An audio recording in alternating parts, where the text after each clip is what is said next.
Ooh. In this video, I want to first go over what is neediness. And then I'm going to go over examples of neediness. And then finally, we're going to get into practices that we can engage in to overcome neediness. So, what is neediness and what does it mean to be needy? My definition of neediness is that neediness is a form of attachment and it's a form of validation seeking. When we do or say certain things, or when we not do and not say certain things because we are attached to specific outcomes or responses, that is a form of attachment and validation seeking. So when we are afraid to say certain things, or when we say things even though we don't necessarily mean it, because we are looking for specific responses, that is a form of validation seeking. You know, it could be out of the fear of being rejected by your group. It could be out of fear of looking stupid or saying, something wrong. It could be you acting a certain way in hopes that someone will like you or not hate you. So when we act in such a manner because we are so focused on specific outcomes, or we're so afraid of how someone might respond or how someone might see us in a new light, that is a form of attachment and a form of seeking validation. So what does this look like in the real world? Well, I'll give you some examples.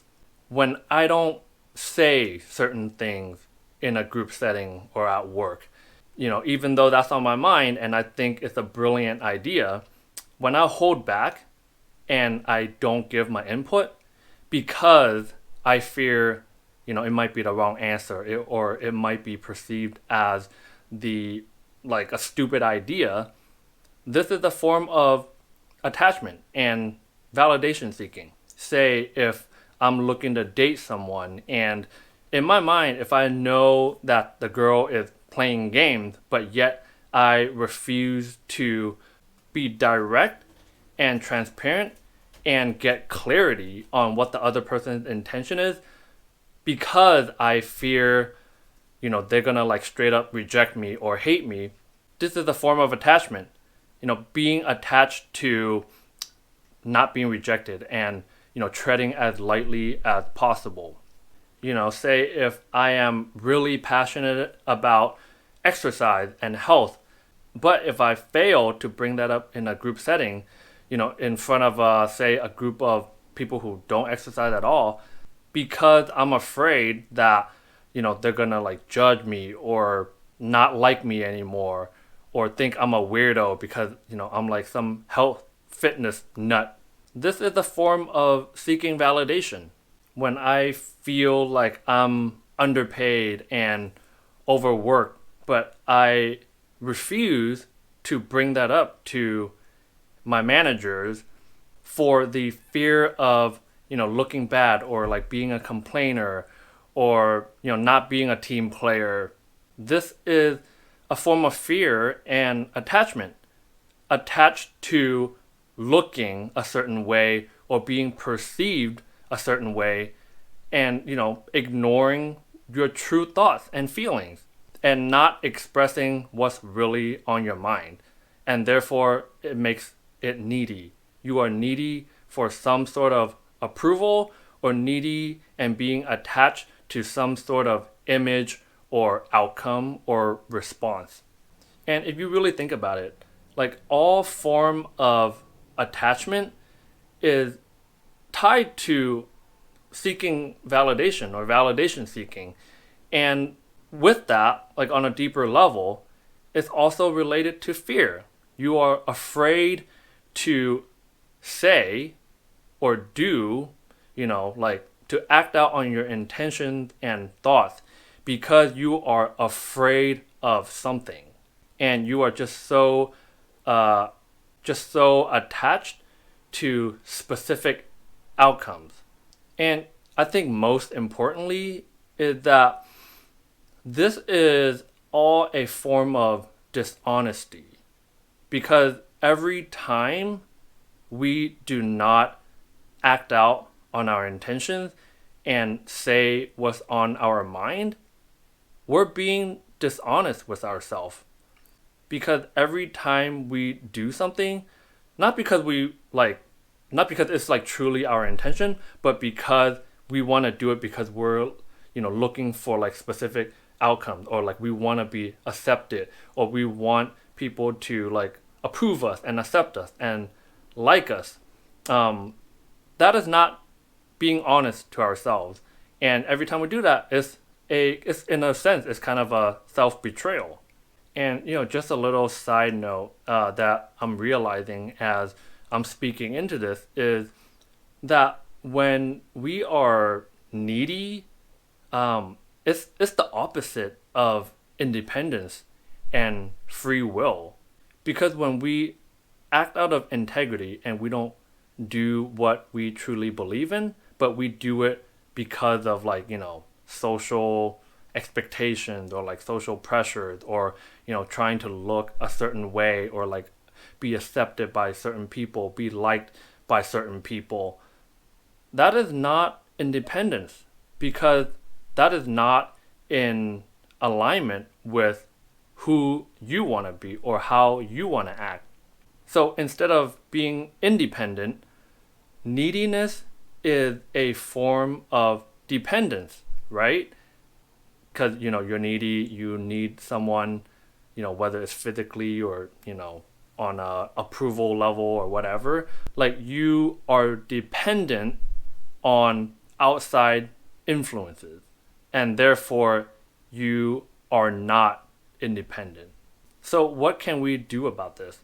I believe that really the first early steps that we can take is first, awareness. And once we have that awareness, then we can practice becoming aware, me making you aware, and if you just being aware as a one-time deal and do nothing about it, then it's nothing, right? It doesn't mean anything. It's just intellectual knowledge, but it's not actually applied knowledge. So I would say like the two steps really is first awareness, and second practice. And with practice, like, I don't believe it's gonna be perfect. Old habits, right? So it's gonna require a lot of constant mindfulness. I would say the next time you're at work, for example, if you do have a good idea, then practice saying it to your team.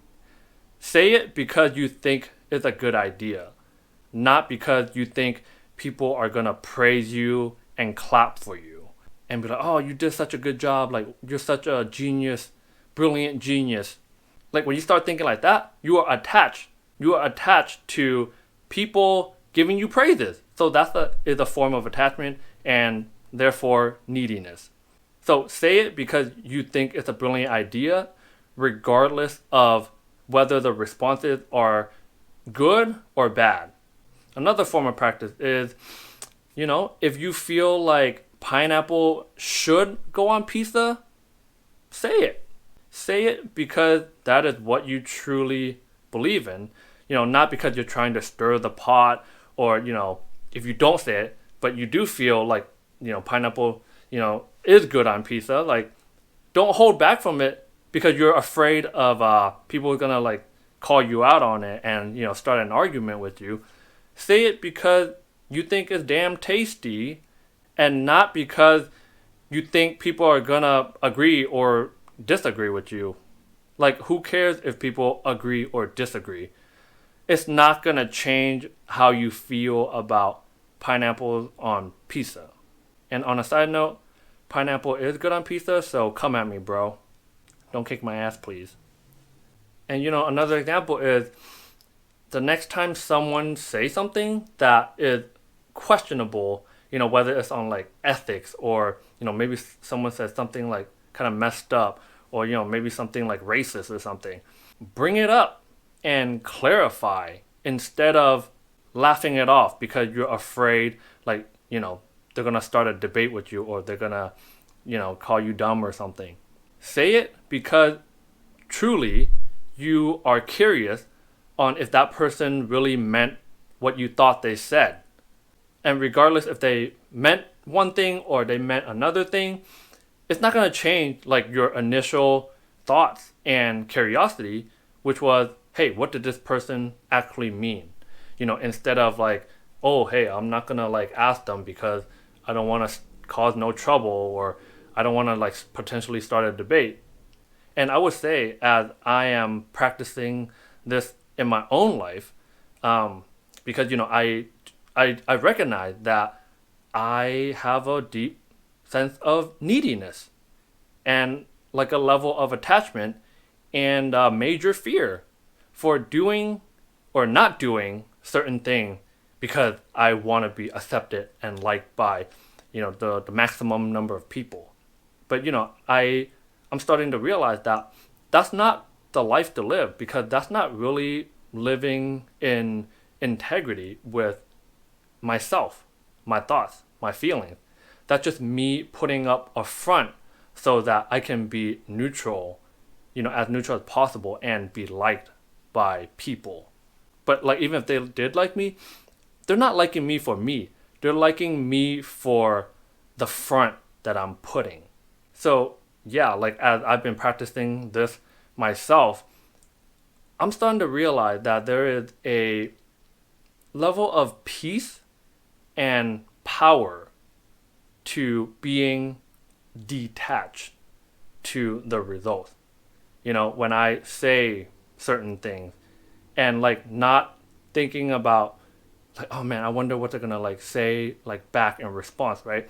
So when I start detaching myself from the end result and just say what I want to say, there's peace and power to that, because it doesn't really matter like what the responses are, because at the end of the day, like what matters is that I said what was on my mind, and anything else is just really secondary.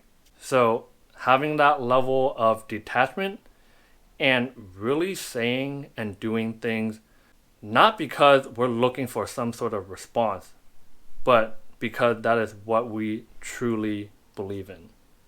Peace out, pineapples.